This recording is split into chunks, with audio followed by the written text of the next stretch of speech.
Local programming on KRWG Public Media made possible in part by viewers like you.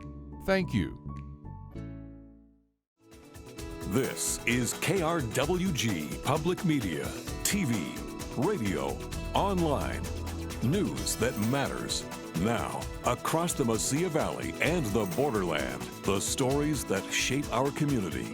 From the KRWG Broadcast Center at New Mexico State University, this is Newsmakers.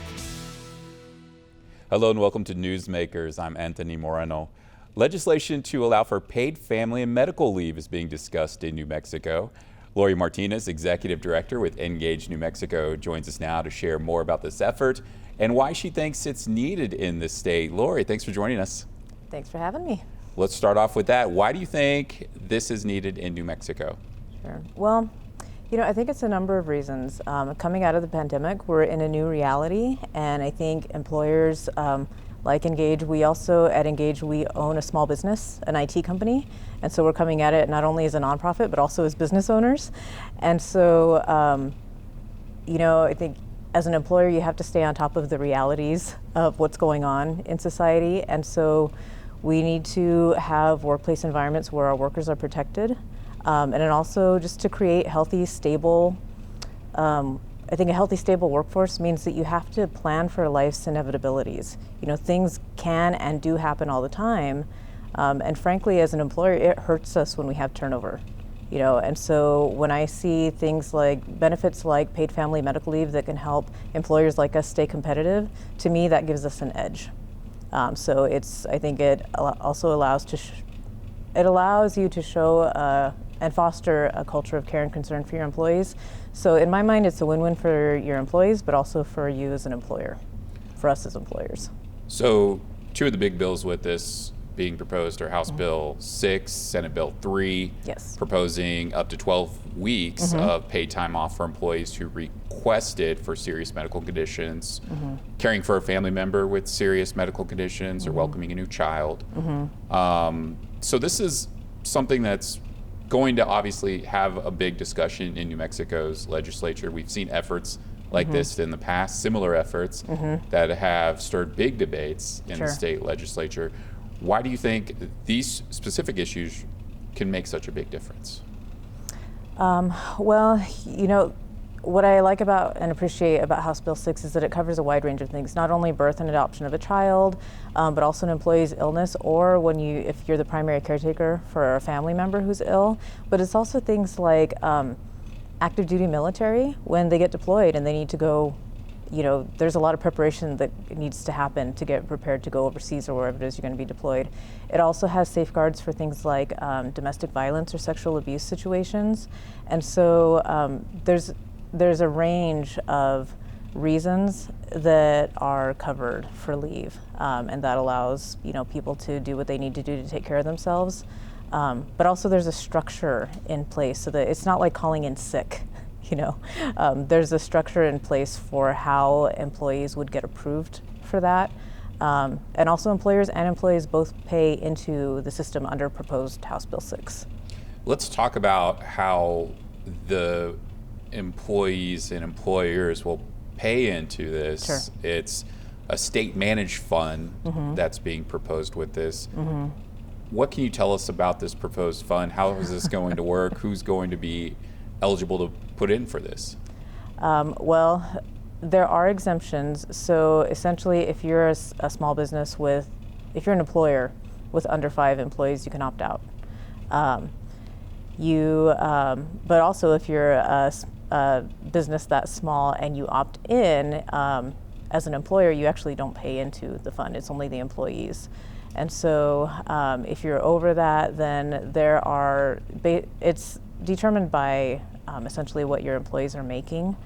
So there's various amounts that you as an employer would pay in, but it comes out to roughly for employers, it's about $4 per thousand made, and for employees, I believe it's $5. And so when I did the math for Ngage, for example, I could cover our entire team with about $1,500 a year, which to me is a worthy investment. Your entire team, can you give us an idea about just how many employees? So we have 7, and then our IT company is smaller. They would fall into that under 5 category. So, so in that case, we, or IT as an employer, wouldn't have an employer portion to put in, only the employees. So what would you say to the small business owner that, let's just say in Las Cruces, that is saying, I'm already being taxed enough here in the city, in this county. This is another expense that I may be dealing with. What do you say to them? Well, one, that's a valid concern. You know, we do need to pay attention to how and where our taxes are going. But also, I think we have a responsibility as a state to look at how our tax system is structured. And historically, our tax system, you know, our state relies heavily on income taxes and sales tax and our minerals, you know, what we take out of the ground, oil and gas, other minerals. And historically, we tax more from people who have less, both for individuals and for businesses, which is often backwards. And so if you're trying to create a culture of prosperity across the state, we have to get out of this deficits mindset.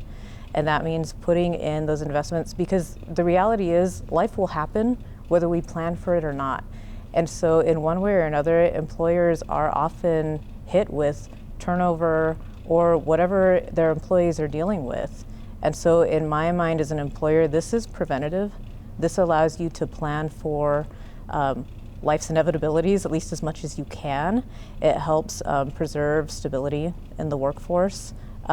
Yes, it's an expense. There's no getting around that. But also the bill has been thoughtfully crafted to try to minimize burdens on employers and employees to the extent possible, and to create safeguards against abuse, and also to make sure the funds stay solvent.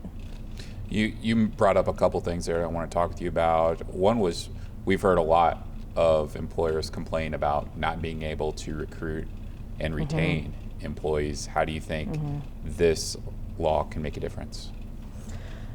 Well, I think it helps to put yourself into an employee's shoes who is dealing with, you know, a sudden illness.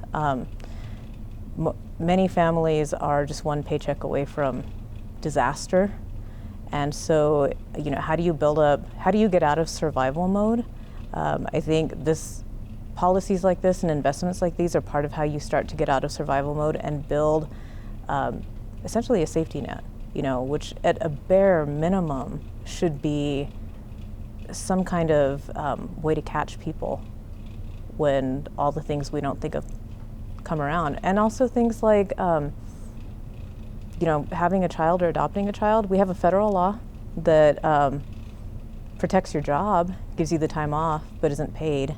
And even that has some requirements in it that when I was here actually working at NMSU, I barely qualified for FMLA when I had my daughter.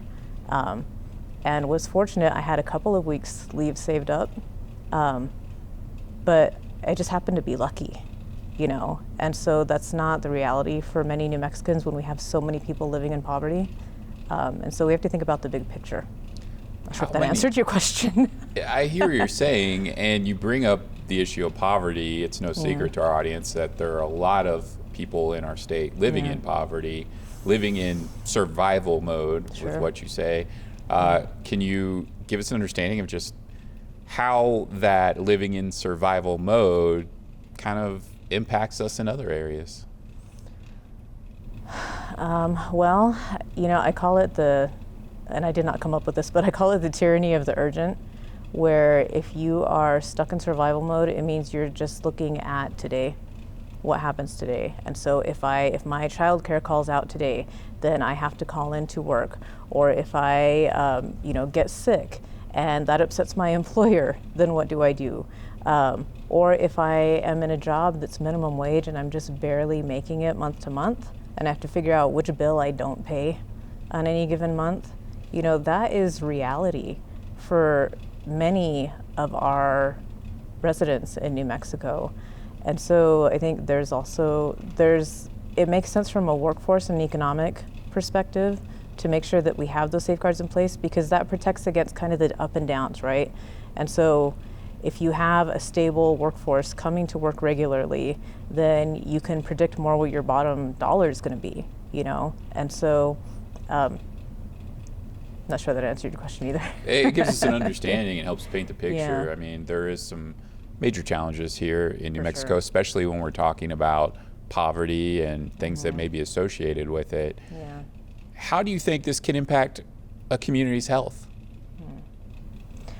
Well, I think it allows for people to take care of issues early on. Many of us wait until things are really bad health-wise before we even go to a doctor. And so, and oftentimes, what if it's serious? Then it can be too late and then you're in disaster mode. And so if we're trying to create communities and workforce cultures where we're addressing things preventatively, that to me creates conditions where employers and workers can thrive. If you wait till the last minute, if you wait till things have become dire, there's really often only one outcome from that. It's usually some kind of chaos, or disaster, or impossible choices where the employee at that point really has no choice but to leave, especially if they have no coverage. You mentioned, some unexpected challenges that families may face. What are some of those challenges? Well, you could get sick unexpectedly. You could have a family member for whom you are the primary caretaker. And illness doesn't play by any particular set of rules, it's hard to predict what's going to happen. And so the day-to-day can be difficult to predict. There's also, just things that are out of our control. The pandemic was a really good example of that. COVID is still around. We're in the midst nationally of a huge wave. And so, we're not out of it yet. And, it's not just illness. It's also, if you're in the military and you're called to active duty, it's not like you're called to active duty and one day you're here and one day you're gone. You have to plan. You have to make sure that your families, if you have a family, that they're taking care of while you're gone. And so paid family medical leave allows for time for that person to take care of what they need to. It also allows for situations like sexual abuse or sexual assault and domestic violence. So those who are in those kinds of situations can do what they need to do to be safe, to keep their family safe, and also to create a plan and get resources to deal with those particular situations. So there's a public safety element to this as well. The impact on single parents, how can this law make a difference? Sure. Well, I think about, the federal law, the FMLA, and it very often seems like laws like those are created based on the assumption that there's going to be a second person in the home available to take care of kids. And we know that's just not true. There are two-parent households, but we also know in New Mexico there are very many single-parent households, and so that's part of the safety net. For some people, they don't have that safety net at home where there's a second person available. So if you don't have a partner or a parent or someone, for example, who can help with care for someone who's ill or child care, then you're already at a disadvantage. And so when we know that so much of our workforce is single parents, it seems really unwise not to take that into account when we're looking at just really basic protections for our workers. The impact of child care, just how many single parents are relying on that? That's a good question. I'm not sure I have an answer for you. I know there are a great many things happening in childcare in New Mexico right now that are changing, many of them for good. New Mexico has recently become one of the only states in the country who has increased eligibility for childcare up to 400%, which makes childcare functionally free for most New Mexicans. We've removed co-pays. But back to the workforce, we don't have enough childcare providers in the state. So we have seen families just in the last year and a half really taking advantage of that increased availability of childcare assistance. But you have to have the workforce for it. And in childcare in particular, one of the big issues in childcare is wages. We do not pay, by and large, childcare providers a living wage. And then you factor on top of that things like not having basic protections in place, like paid family medical leave. and then you end up with a situation like we have, which is we don't have enough providers. And then that has a ripple effect because it impacts employers. And we hear that locally and at the state level from employers who understand if my employees don't have childcare, then they're not really going to be able to be at their best here at their job. So what I take out of that is that all of these things are very closely linked. You can't put all your eggs in one basket. There are really multiple solutions we need to be looking at as a state to make sure that we have these safety nets for our people. What would you say to folks who may be critical of this proposal, saying that this could hurt small businesses and our local economy? What's your response to that? Well, one is that it's not been done on a whim. This has been introduced, I believe, since 2019, almost every year since 2019, and there have been changes and concessions made to the bill based around conversations with stakeholders statewide. So there has been a paid family medical leave coalition. There has been engagement with employers, large and small, with legislators, with families. In 2021, there was a poll done statewide, and 77% of voters were in favor of paid family medical leave program run by the state. Also, it's not, say it passes this legislative session, which I hope it does. Implementation isn't tomorrow. There is time to put into place the advisory group, to put into place the administrative safeguards that need to be run, and then there will be implementation. I believe it would start in 2027. So there's time to have it implemented carefully. There's certainly been criticisms with paid sick leave in New Mexico from some business owners who said they didn't have enough communication with state officials before the law was implemented. I feel that. So I'm kind of curious on this one, is that something that's going to be, lawmakers are saying, hey, we need to address this issue, and any talks about how they plan on doing that? Sure. Well, one, I can certainly relate to that because we had to implement sick leave as well. And it did feel very fast, and that was hard, and we adapted and dealt with it. To me, what the difference is to me is that this is being done, I think, more slowly and being integrated over a longer period of time. And there has been a lot of give and take, and certainly there are people who still oppose it, no doubt. But also there have been a number of different amendments made to the bill to allow for what are the needs of different stakeholders. So one example is, it's not like calling in sick. There's a process that someone has to go through. If they're sick, they have to have the doctors or the primary care providers documentation, and there's a process that goes through. Also things like if someone uses this leave, they have to use it in 8-hour minimum chunks, and the reason that matters is because say I'm an employer, and I have an employee who wants to use it in 2-hour chunks, then I have a certain amount of paperwork and administrative duties for every 2-hour chunk of time. And so what they did is they removed that provision, or they removed that from being an issue. So if an employee is going to use it, it has to be at least 8 hours. And it's a maximum of 12 weeks that doesn't have to be taken consecutively either. What about worker protections with this? Is there going to be enough regulators in place with this proposal to be able to watch over to see if workers are being protected with this? Well, there's certainly the administrative component and then an advisory group. So it'll be administered by the Department of Workforce Solutions. And then there's an advisory group that will go with it. As for those particular accountability measures, I actually don't think I could answer that. I could get the answer for you, but I don't know it off the top of my head. Well, it's still in discussion, so I'm sure we'll learn more about that as it develops. You said the two main bills are House Bill 6, Senate Bill 3. This is a big effort. You mentioned it's been underway for years. What do you think the chances are that this is actually going to get pushed through during a legislative session that's only 30 days, a budget-focused session? Yeah. Some call it a fast and furious session, the way everything moves in New Mexico. Yeah. Any thoughts on that?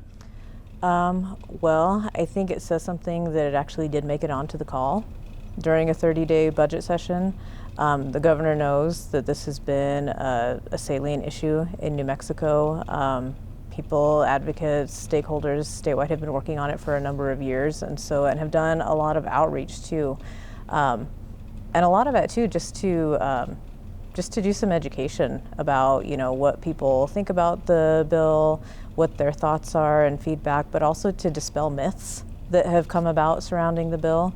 Really just wanting to get a clear picture out to the public of what this means. So it is in committees as we speak this morning and probably on through this week. The governor put it on a call, so that's a pretty clear indication of what our executive thinks. So something hopefully that's good. going to be addressed, obviously, when that happens and discussed. I kind of want to hear a little bit more about what's been done before across the country. Were any other states looked at for this model? Sure, yeah. If New Mexico passes it, and don't quote me, but we would be, I think, the 15th or the 16th to pass it. So there are states that have implemented it already. Colorado, California, Connecticut, got the C's covered, New Jersey, and some others, DC. And then there are some who have recently passed the measure and are preparing for implementation. And so certainly, New Mexico would have had to look at that. And that's been important too, because anytime you have public benefits that come up, inevitably people will raise concerns about abuse and fraud. And so being able to look at other states has allowed us to see, has that really been an issue? Seeing what's worked, what hasn't worked, what may not be an issue of concern. Unfortunately, we're out of time. Lori, I want to thank you so much for joining us. Lori Martinez is Executive Director of Ngage New Mexico. Again, thank you very much. You're welcome. Thanks for having me.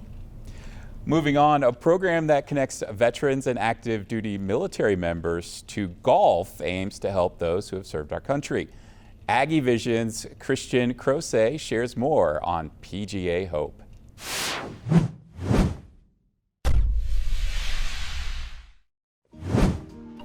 Hope. Here on the NMSU golf course, hope is more than just a four-letter word. PGA Hope is helping our patriots everywhere.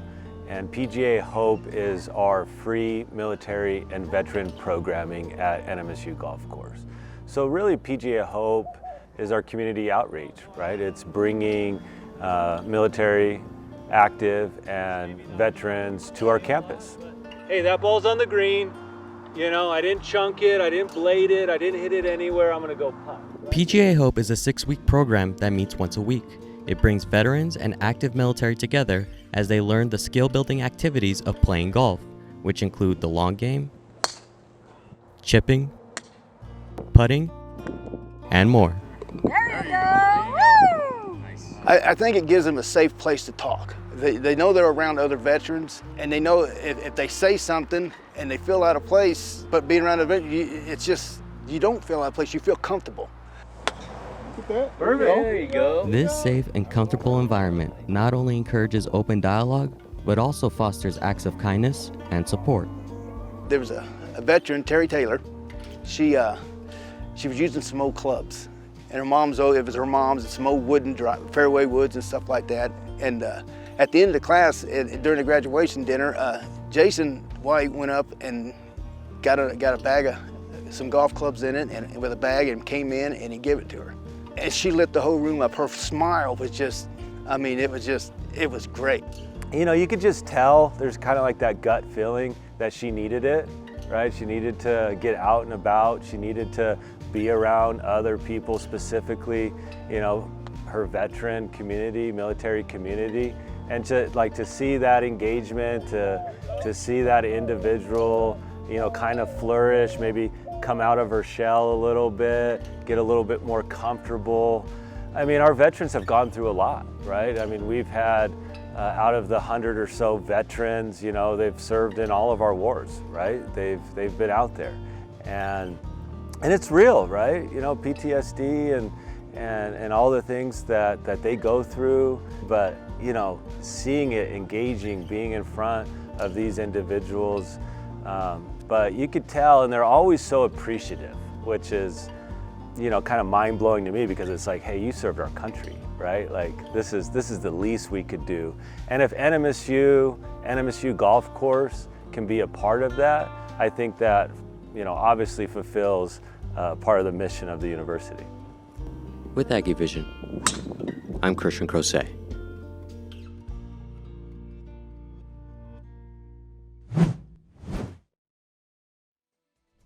That's our time for now. Join us this week on KRWG Radio.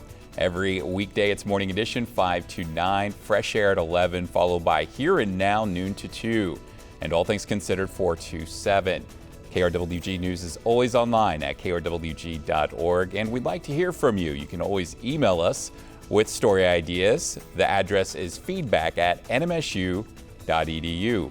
For all of us at KRWG Public Media, I'm Anthony Moreno. Have a great week. We'll see you next time on Newsmakers.